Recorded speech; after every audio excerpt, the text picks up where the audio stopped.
May tanong lang po ako sa inyo. Sino po sa inyo dito ang gusto ng 1 million pesos? Taas ang kamay. Nahihiya pa yung iba. Huwag na tayo makipag-plastic. Yung totoo, sinong gusto ng pera? Taas ang kamay. Anong kasabihan? That nobody is so rich that they do not need anything. Amen? Pagkayaman-yaman mo, kailangan mo pa rin ang pera. Amen? Pagkayaman-yaman mo, meron ka pa rin kailangan. Amen? Sino sa inyo dito ang gusto ng magandang sasakyan? Ibibigay, libre, taas ang kamay. Siyempre, meron din. Sino po sa inyo ang gusto ng all-expense vacation? Free vacation. Sino po? Taas ang kamay. Siyempre, nahihiya pa yung mga iba.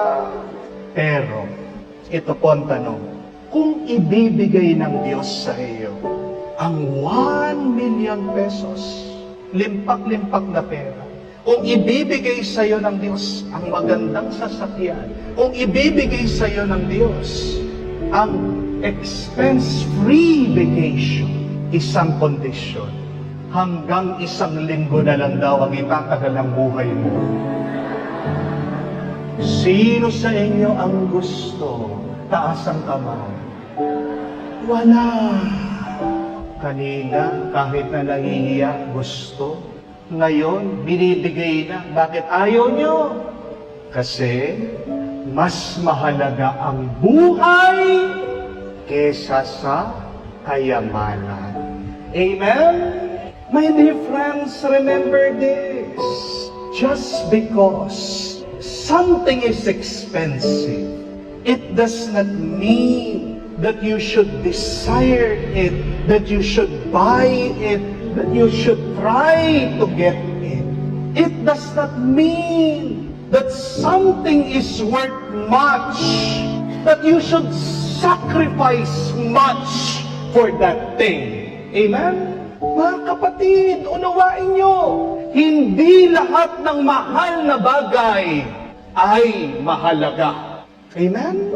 Expensive does not mean important. Do not forget that. Yan ang ibig sabihin, yan ang tinuturo ni Jesus sa atin sa Ebanghelyo. What profit would you gain if you get the whole world and yet lose your life, forfeit your life? Aanuhin mo ang lahat ng kayamanan ng mundong ito kung ang kapalit naman ay ang buhay mo. Amen? Walang halaga, walang kwenta. Mga kapatid, may mga mahal na bagay na hindi naman talaga mahalaga.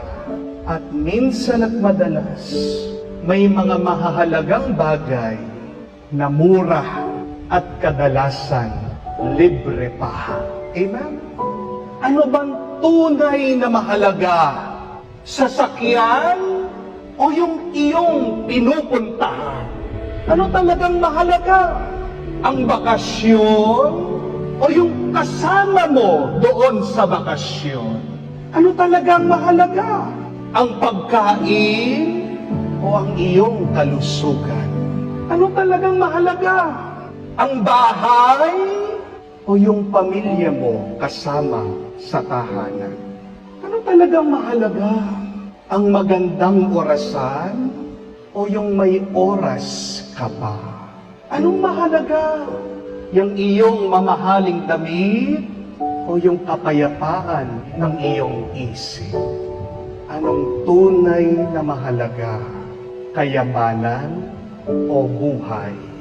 Kung alam po natin kung ano ang tunay na mahalaga dito sa mundo, dalawang bagay ang mangyayari sa iyo. Una, hindi ka maiingking, hindi ka mai-insecure sa iba. Kung alam mo kung anong tunay na mahalaga, palagi kang magiging masaya. Amen?